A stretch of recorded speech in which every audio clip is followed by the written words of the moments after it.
I did is I really helped the hospital realize all the things that a surgical technologist could do legally within a scope of practice and what they're actually capable of.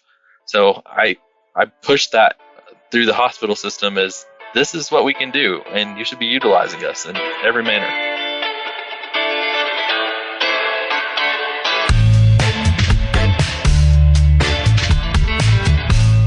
Clock in, scrub up, and join us behind the red line. You're listening to First Case, a perioperative podcast bringing you exciting interviews, engaging discussions, and innovative solutions that are changing the way patients receive surgical care.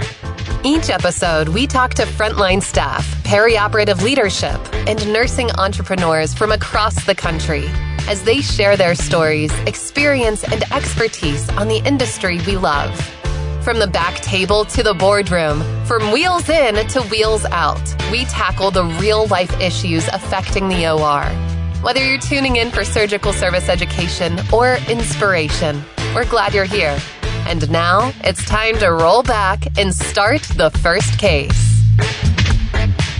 On this week's episode of First Case, we are speaking with Dustin Cain, who is the coordinator of quality and education in Atlanta, Georgia at his facility. He's also the current treasurer for AST, and he is going to be tying a bow on this season of Advocacy as our final interview for this season. And Chris, I'm so excited to be able to talk to him and find out everything that he's doing at the local, state, and national level for the surgical tech profession and for your organization. Dustin is a wonderful asset to have. He's a great human being. I'm grateful to call him a friend, but he has a lot to share about not only how to advocate at a national level, but also how to advocate at a state and then within your own hospital system. I can't wait to hear what he has to say, and I really look forward to this conversation. I'm so excited. I am really happy that we're going to have this conversation today. So stay tuned. We will be right back with Dustin Cain.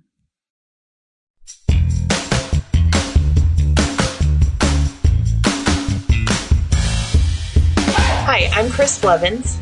And I'm Melanie Perry. From the studios of Healthcare HQ, you're listening to First Case.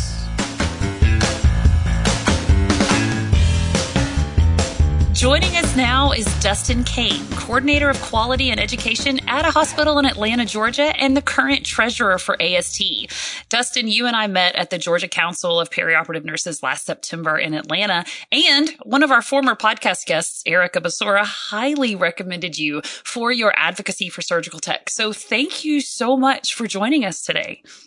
Thanks for having me. You know, I think it's very fitting as we're wrapping up season 10 that we're talking to you today, Dustin, because we opened this season speaking with Chris, and now who is also joining us today as a host. And we're going to be discussing your advocacy for surgical techs, just like we discussed Chris's in episode 1. And I really think it's going to just bookend that conversation. But before we dive into everything that you're doing, why don't you go ahead and just tell our audience a little bit about yourself and who you are? So yeah, my name's Dustin Cain. Like you said, I'm the coordinator of quality and education for a hospital in Atlanta, Georgia. I sit on the AST board of directors as treasurer, and I'm also on the Georgia State Assembly board of directors. So currently I have a 2-month-old baby at home. So we're learning all the aspects of parenthood. And so we're super excited about that. And Dustin, I just have to say, I know you personally. I've gotten to know you over the years, and I've always just been so impressed with your ability to advocate for not just AST, but just CSTs at large. And so thank you for coming on and talking today. I'm very grateful because I know you wear a lot of hats like many of us do in our profession. And every single one of them, I've just personally witnessed you hold well and speak to the general public about our profession and how important it is to advocate. So thank you so much for doing what you do. Absolutely. So congrats on having a newborn. I know that it leads to many sleepless nights and lots of additional gray hair, but it is very rewarding and a new experience. So congratulations. It's so worth it. Thank you so much. As Yeah, absolutely. Totally worth it. My oldest is 20 years old now, and sometimes I think I'd like to go back and have him be a baby again. But it is nice that they're 20 years old and they can tell me what they need. The English so it is helpful good. when they Yeah, get older. absolutely. English is good. So as we get started today, you mentioned that you're part of the Georgia State Assembly. What is that? So the Georgia State Assembly of AST is the state organization for surgical technologists.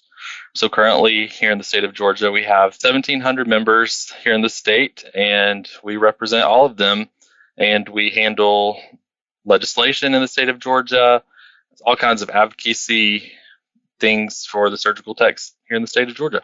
So how did you get involved with them? So 11 years ago, I graduated surgical tech school, and I went to my first meeting, and I just fell in love with how many surgical techs were all in the same room, and they had all the same passion for our profession. And so very shortly after that, they asked me to run for board of directors, and so I did. And then it just went from there.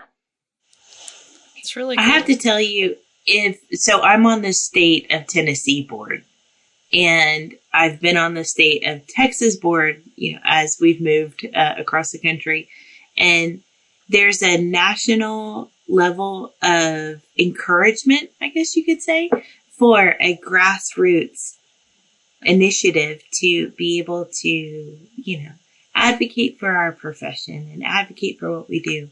And when they say grassroots, what they really mean is the state assemblies. And so there's a lot of pressure from our national organization for our state assemblies to not just serve our current CSTs, but to also serve future CSTs and our students, because, that's the whole future of our profession. And so I know for a fact that Georgia has grown astronomically over the years.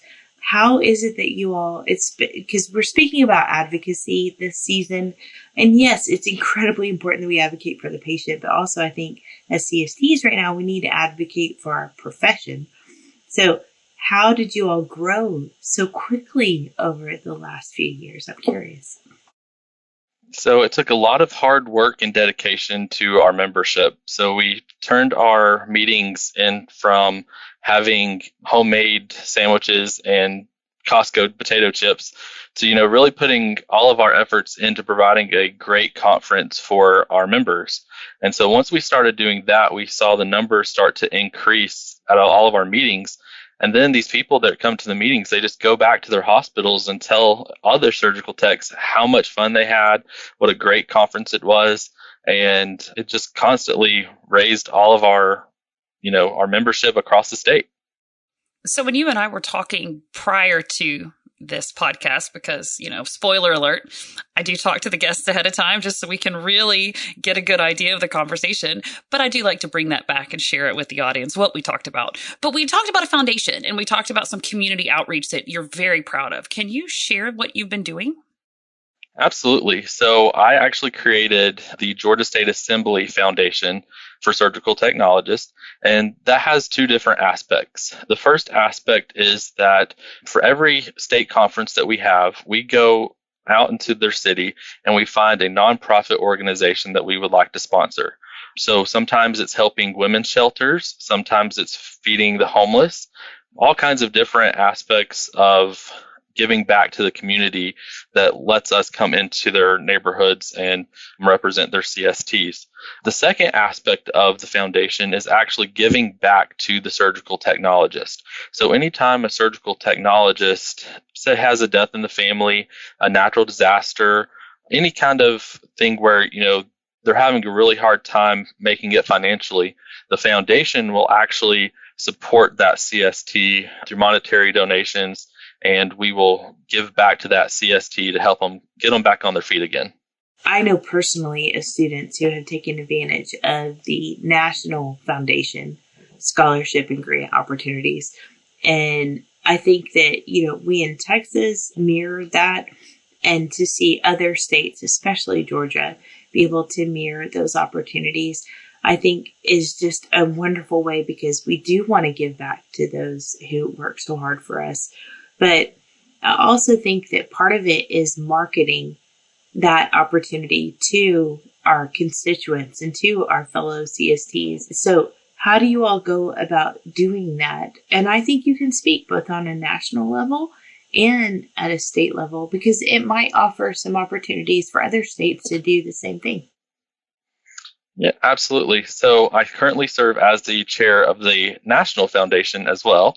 And so one of the biggest things that we do on the National Foundation is provide scholarships to surgical tech students. We have other ones for like military members to come to conference. We do educators awards and medical mission reimbursement. On the national level, what we do to market is just providing a lot of different opportunities for our members, and so that they go back to their home states and they tell others, hey, the ASD Foundation really was great for supporting me through school, or they sent me to conference because I'm a military member. And so a lot of it's word of mouth. But we also like to market at both of our annual meetings, so the National Educators Conference and the AST National Conference. Those are our two biggest fundraisers, where we have all of our members giving money through raffles or things like that into the foundation. And just recently, a couple years ago, we've started doing rubber ducks at our national conference. Yes. I'm proud to say that was my idea. So we sell rubber ducks for like $5, and people are they swarm for these ducks. Yes. They're cute. And and each one has a number on the bottom, and then we pull a number, and whoever has the winning ducks wins half the pot. Oh, that's fun.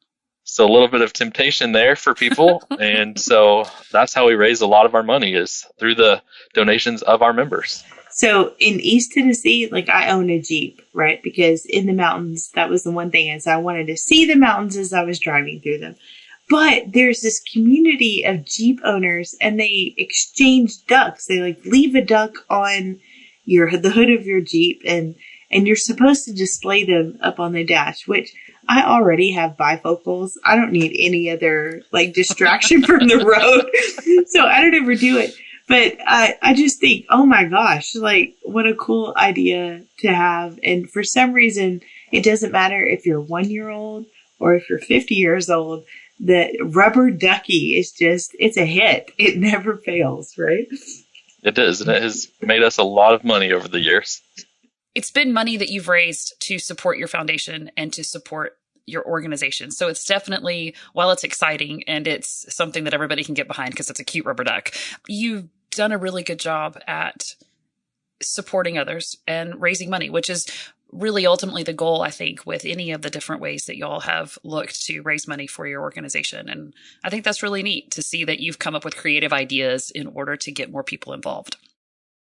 Yeah, that's one of my favorite parts of advocacy, is just to be able to give back. So not only am I giving my time and, making a difference in that way, but through these foundations, you can really give back to human beings and your fellow surgical techs. So that's one of my favorite parts of being involved, is just the giving back aspect of it.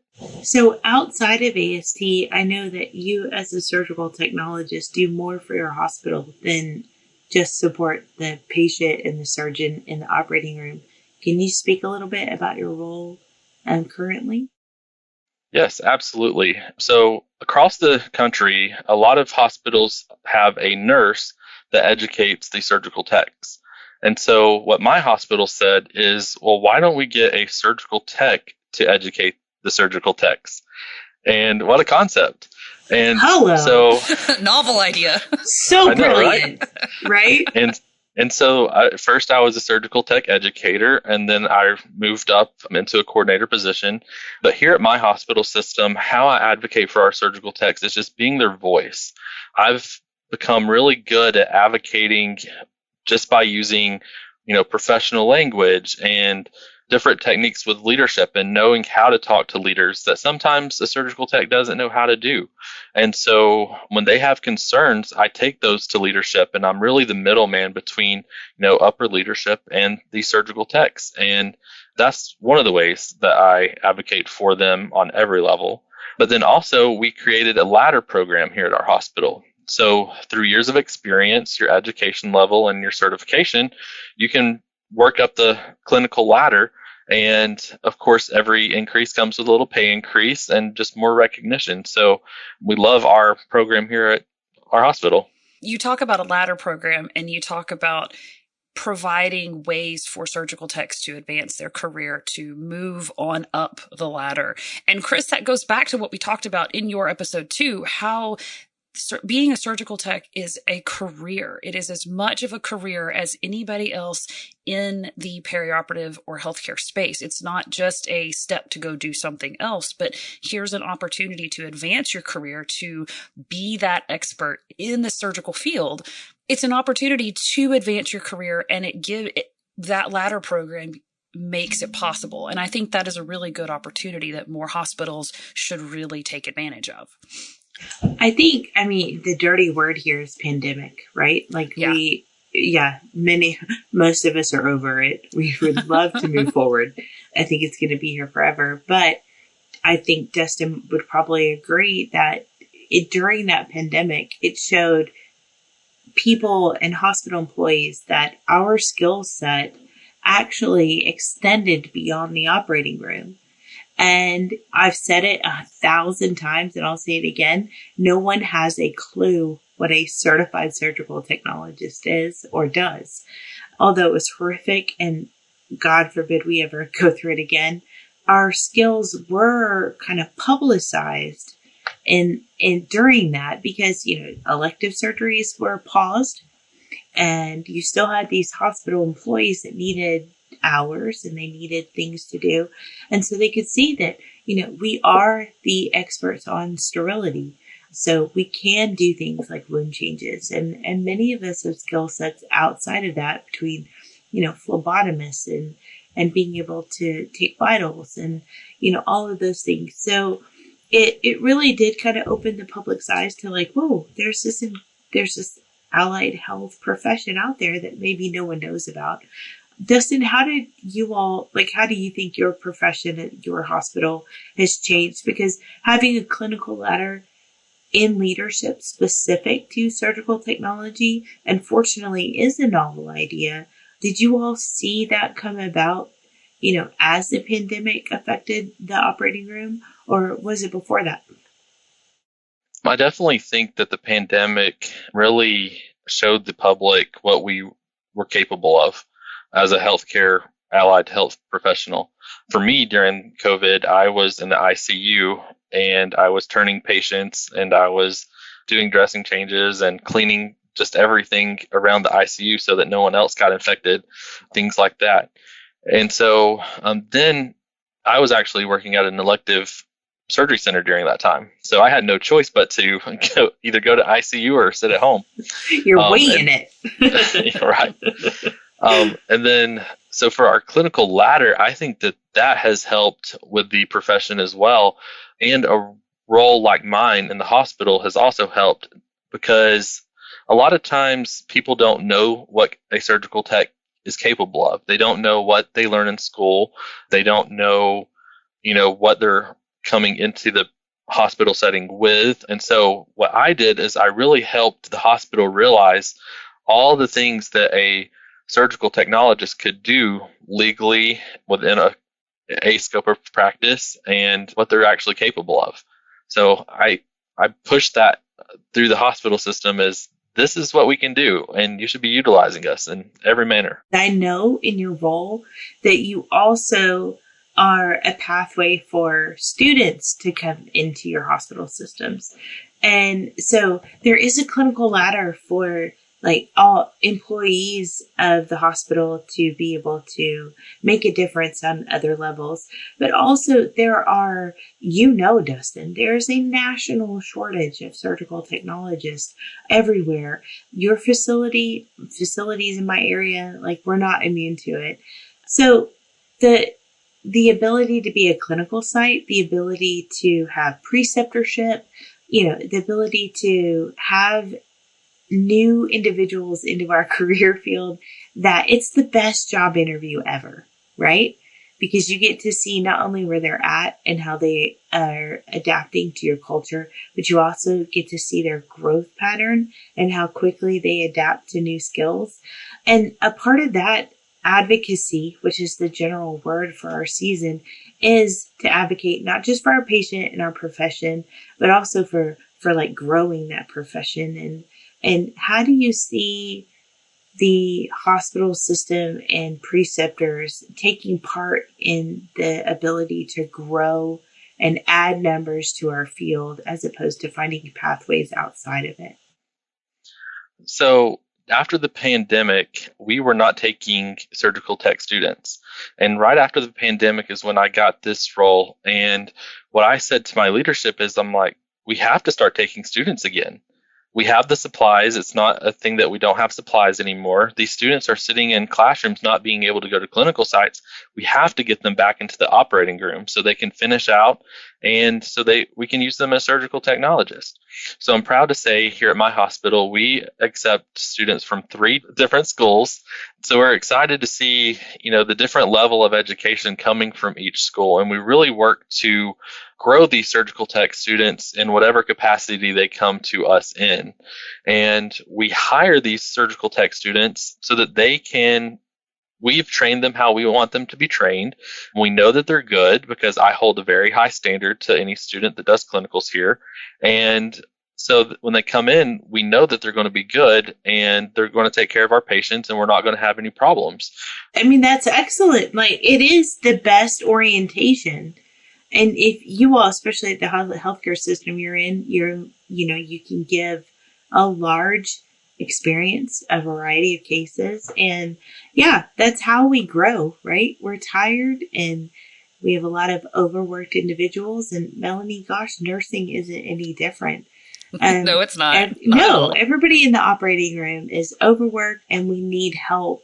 But you also want good help, right? That has a good mindset, a sterile technique, and can once again, keep the patient at the forefront. And I think you all are doing a great job of that, Dustin. And I think there's definitely room to move forward for all of us because we need some more folks. So in this conversation, we've heard how you went to leadership and told them that you needed to bring surgical techs back into the OR, how you went to leadership and talked about the skills that surgical techs have and how you could be beneficial during the pandemic. You also have been beneficial in having that clinical ladder and having an educator for surgical techs. All of these things are clear ways to advocate for yourself and for your profession within your facility. So what advice would you give to other surgical techs or other nurses, anyone listening to this conversation, that how can they go about advocating for themselves within their facility? How can they advocate for their profession within their facility? I know that's a huge question and we can break it down, but before we finish this conversation, I think that's really a good place to land is how does somebody else do it too? So first off, I have 3 things that I tell people when they ask me how to professionally talk to leadership. The first thing is never go into a meeting angry. A lot of people will go straight to leadership when they're angry and they blow up. You can't do that. You have to be calm, professional. The second thing is when you go to leadership, use facts, not opinions. So have your facts ready. Go in with that mindset of here are the facts. And leave your opinion out of it because everybody has an opinion. We all know the saying. And then the third thing that I always like to do is to provide solutions, because if you go into advocate for yourself or for your coworkers or whoever it might be, one thing that your leader wants to hear is that you already have solutions. You're going to get a lot further if you offer solutions, even if those solutions don't work, than just coming in with a problem. So that's the 3 things that I always say to do when you're having a meeting with any kind of leadership. Then I'll go into good ways to advocate. So good ways to advocate for your profession. First of all, get involved outside of your job. We all go to work every day and we get paid to do what we do, but get involved outside of that. And what you're going to find is not only are you going to be a bigger voice for your whole profession, but you're also going to get rewarded by that. For me, it's the foundation and the community outreach aspect of it. That's such an award for me. Then stay up to date with the happenings in your organization. So currently, in AST, we're doing a lot of great things and we're publishing them in a magazine, but somehow we can't get our members to read the magazine to see all the great things we're doing. So just staying update with what's going on is a great way to advocate. I think those are great. And, that's on a broader spectrum, right? Like, we do need to advocate for our profession. And I think that sometimes as a student, it's really hard to understand that. Like, we tell them all the time, like, get involved and you're joining a career, not just a job. And, we talk about all those things, but then we try to also get on a more narrow focus, which is you need to advocate for your patient. And we say it all the time. We harp it, right? In and out. Like, you have to do the right thing at all times and see something, say something. But also, I think there's another level of responsibility, which is to tell them how. Because not everyone has the personality that kind of leans them towards speaking out in an uncomfortable situation or when you're intimidated by the people in the room. So the surgeon, the nurse, the preceptor, all of those people that have way more experience than they do. But we need to tell people that we need to break it down into bite sizes, right? And tell them what it means to advocate, like how to be able, almost scripted if you need to be.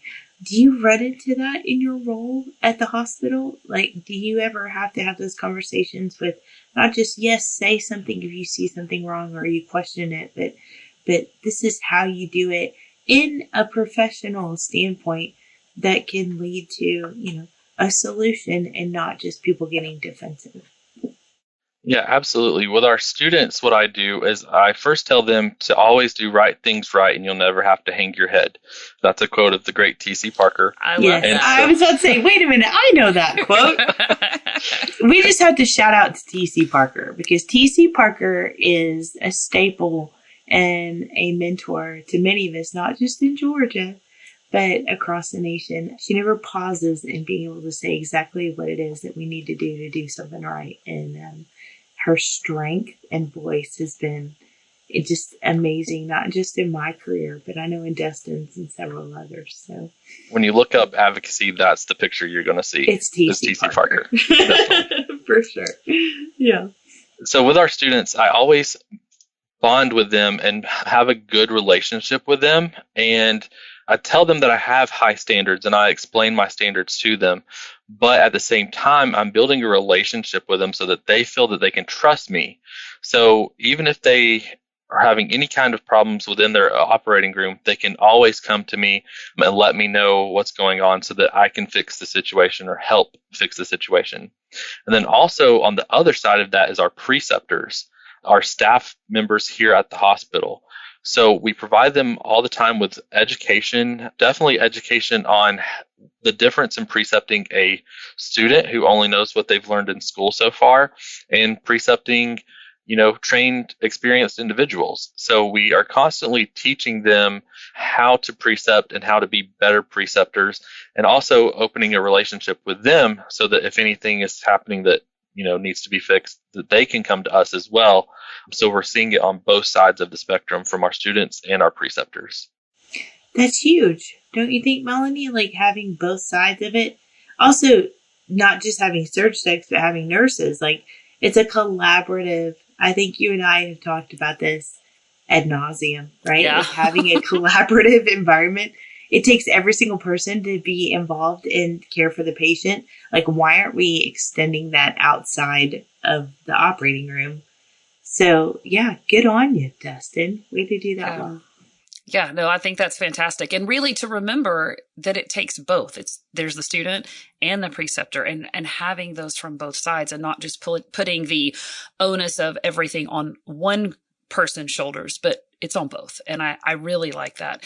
And Dustin, we are coming to an end of this conversation already, but thinking about advocating for ourselves, advocating for our profession, whether we're students, whether we're already employed and moving up our clinical ladders, and then also the importance of involvement with our professional organizations. It cannot be said enough. But Dustin, before we wrap up, do you have any final thoughts or any other advice you would like to share before we wrap up?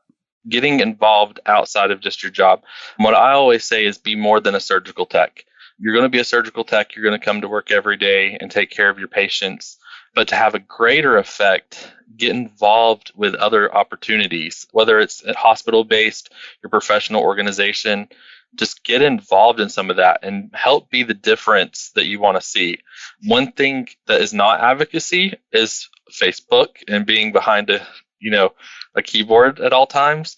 Advocacy is action, taking action, getting involved, being present, things like that. And then just to stay up to date with your profession as well. Excellent advice and a good way to close this season. So Dustin, thank you so much for joining us today. It's been a pleasure to have you.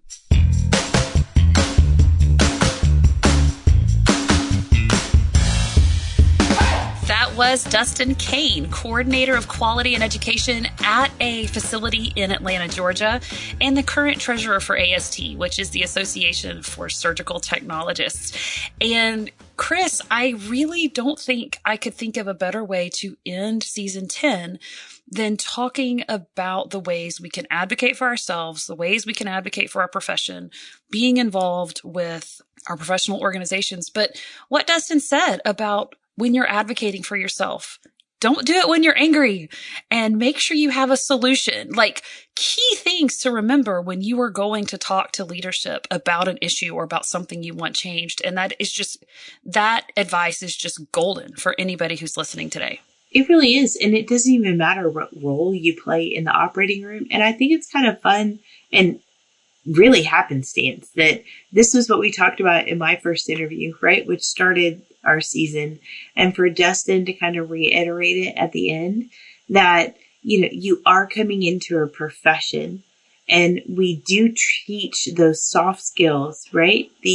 How to have a tough conversation when, you see something wrong and you need to advocate for correction or you want to advocate for your profession. And there is a way to do that. And I think it was awesome that he said that because, at the end of the day, Dustin not only is an advocate for a patient and for his hospital system, but he's also an advocate for our profession of surgical technology on a state level and a national level. I couldn't be more grateful for his service. And also I think that it's a good example for those who want to go down that path, that all you have to have is a desire, right? You just have to have a desire to serve, and those pathways will open for you. You don't have to know everything about everything in order to say yes. Right. Otherwise, none of us would be here today, right? Right. But the people will come alongside you, and the people that also are passionate about it they will be your people, and they will help you along the way. You just have to want to do it and be passionate about it. But that is not only a wrap on this episode, it is a wrap on season 10. And I'm so excited that we had all of these conversations. I was just mind blown with the different ways people are advocating for so much within healthcare and within the perioperative space. So thank you all for coming alongside us and learning and listening through all of these 8 episodes.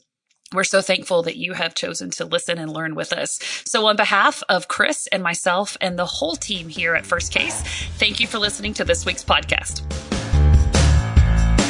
Thank you for listening to this week's episode of First Case. As a reminder, you can help support us by subscribing to First Case on your favorite podcast app or by downloading the smartphone app on iPhone or Android. Simply search for First Case in the App Store or Google Play. The best thing about downloading the smartphone app is that you can access bonus content for certain episodes and view episodes in certain categories, like articles on the go and vendor spotlights. Are you following us on LinkedIn or Facebook yet? If you are and you love an episode or post, then let your social network know about it. Like, comment, or share our posts along with your thoughts and keep the conversation going. If you have any topics or guests that you would like to recommend for a future episode, just send us an email to info@firstcasemedia.com. We look forward to hearing from you.